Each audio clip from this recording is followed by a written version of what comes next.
Support WrestleTalk! Thanks for your support on Patreon, The Kessel Run, DX Solo. Hello and welcome to the WrestleTalk Super News. I'm Ollie Davis. We've got a packed show for you today, including backstage morale in WWE being at an all-time low, more WWE wrestlers potentially defecting to All Elite Wrestling, the latest on AEW's historic TV deal, and make sure you stick around until the end of the show because WrestleTalk have also got something rather special to reveal, which we've been working on for quite some time. Click the timestamps in the video description below to jump to any of those stories right now. And make sure to have a super click party, and give us a subscribe, click the thumbs up button and answer our question of the day down below. What surprise debuts do you think we'll see at AEW Double or Nothing? Because I'll be replying to people in the comments from out of nowhere. CM Punk.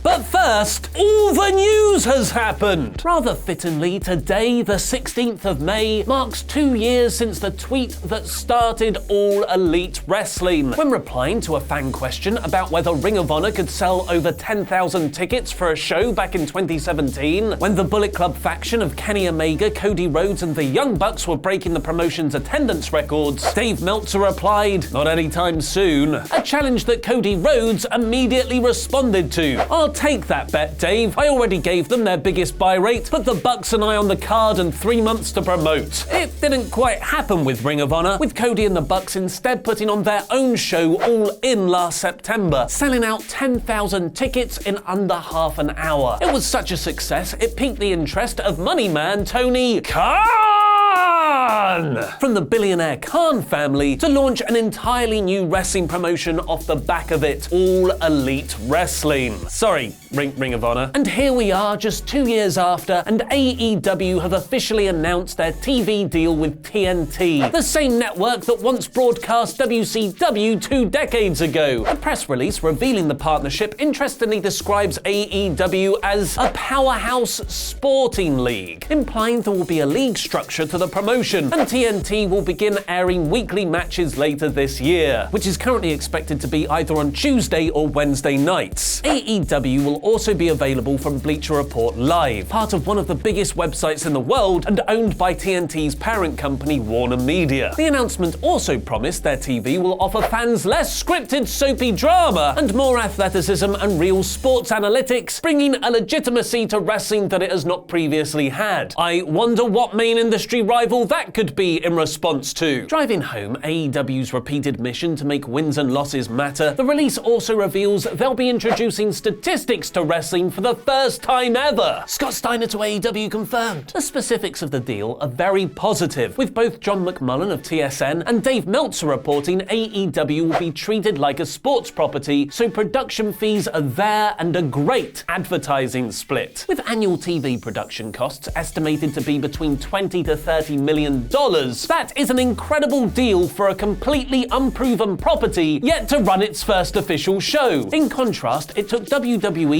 nearly 20 years of producing highly rated television before Vince McMahon got a somewhat significant rights deal from Viacom at the turn of the century. And at least one WWE star has publicly congratulated AEW on the deal. NXT wrestler Matt Riddle became the first WWE contracted talent to publicly address AEW's TV deal, tweeting just hours after the announcement, "The face you make when you know the greatest era of wrestling is about to begin because of great competition. Thank you, praying emoji." Matt Riddle to AEW confirmed. Bro.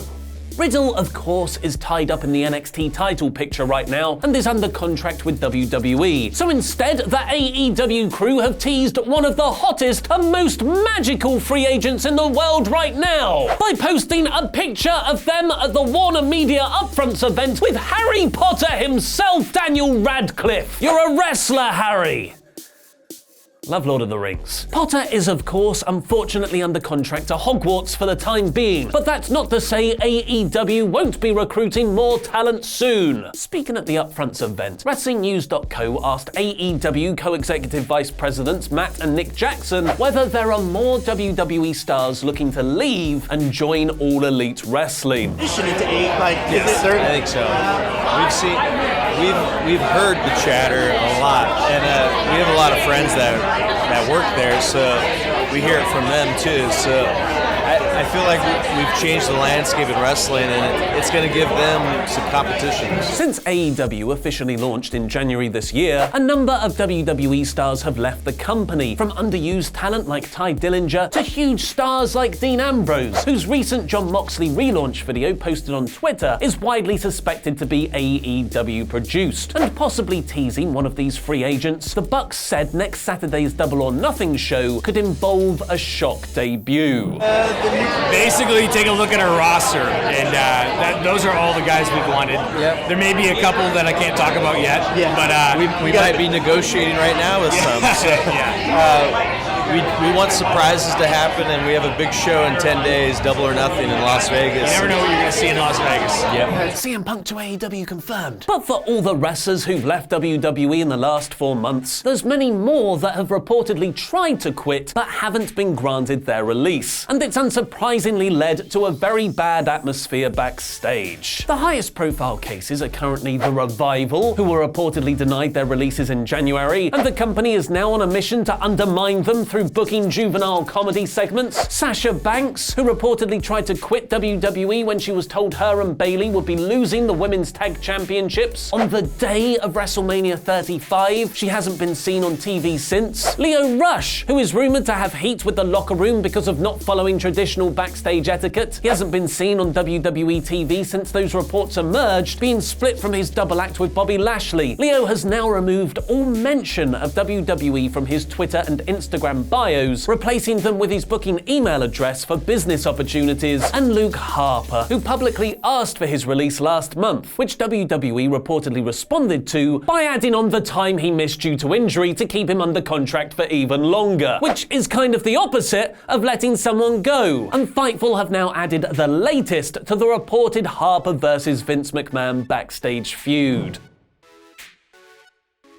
Fightful are reporting that McMahon decided to hate anything Harper was involved in long ago, with some rumours suggesting it all dates back to when Vince felt Luke couldn't convincingly pull off a southern accent in the Wyatt family's early days. The most recent incident, which happened just weeks before Harper requested his release, involved Braun Strowman in the WrestleMania 35 Giant the Andre Royal Battle Memorial, where the match was apparently a disaster to put together and execute, and Harper was annoyed with Strowman for hitting him with a stiff kick during the bout, and that Braun Strowman both forgot his spot and that Ali ended up hurt in the match. Braun eliminated Harper while Luke had Ali in a suplex position on the apron. In an effort to protect Ali during his elimination, Harper hurt his back and/or shoulder trying to keep him from flying out of control. Afterwards, we were told that Strowman didn't think he had done anything wrong, which caused a little more frustration. Presumably, all of this and WWE's impending trip to Saudi Arabia have led to backstage morale in WWE being at an all-time low, with F4W Online's Brian Alvarez hearing, "It's the worst it's ever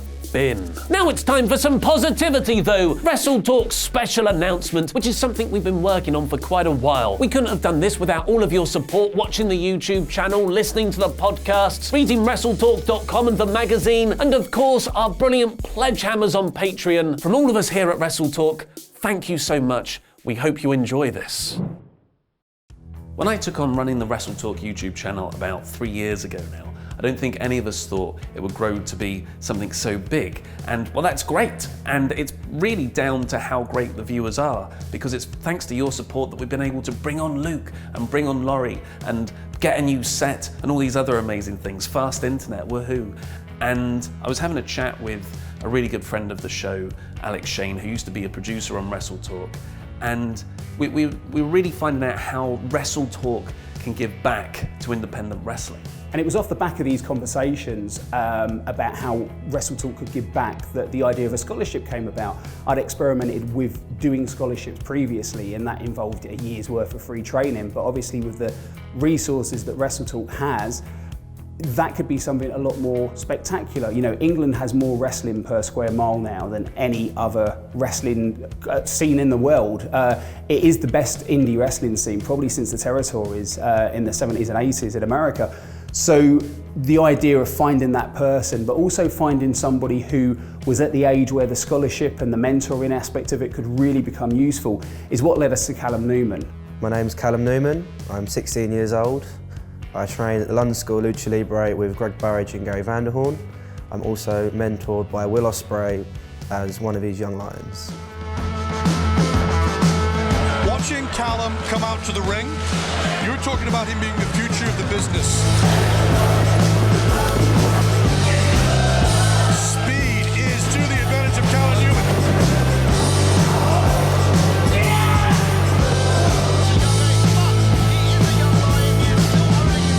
Callum was a really natural fit for this. He's at the age now where that mentoring, that guidance that the scholarship will offer will really, really help. But also, you know, being someone that was hand-picked by Will Ospreay, who is known globally, you know, WrestleTalk is no longer about being a small UK-based YouTube channel to promote British wrestling. It's become a global wrestling brand. Somebody who's really been endorsed by Will Ospreay just seems like a perfect fit. So obviously we've never done a scholarship before, so I hope it all goes well. We're just about to tell Callum what it all entails, and he's actually coming now. We've obviously spoken a lot about what the scholarship is from a conceptual point of view, but now's the time for us to tell you what it means in practical terms, because Ollie and the team have really put together what I think for a 16-year-old wrestler is the ideal mentorship and scholarship package. So the first thing you'll get is Rampage Brown, who's one of the best wrestlers to come from the UK in over a decade. He's agreed to be your mentor, and what that will mean is, on top of Will Ospreay, Rampage, who's a very different style to Will, so we think that it gives you a good grounding from not just the high flying, but also the stuff that happens on the mat. The next part of the package is that we're basically going to get your graphics design artist whose job it is to come up with all your new logos, merchandise, that kind of stuff as well. Right. So if it comes to the point where you want like graphics for your social media, for your new wrestling gear, then obviously you've now got that as part of the scholarship. Talking of wrestling gear, we've also done a deal with Stitch Bitch, as she's known on the internet as a business name for her wrestling merchandise service and wrestling gear service. And she's agreed to essentially queue jump you so that your wrestling gear would be able to be done in very quick time. But obviously it feels a little bit tight of us to say we've just queue jumped you. So we're going to pay also for you to get a new lot of wrestling gear. That'll be a new outfit. Hopefully some of that graphic design art can be on that gear as well. Then on top of that, we're thinking, well, you know, what we're offering for the wrestling gear might not be enough. You might actually need to have a bit more stuff. So basically what we've done is we've got a box of WrestleTalk Awesome.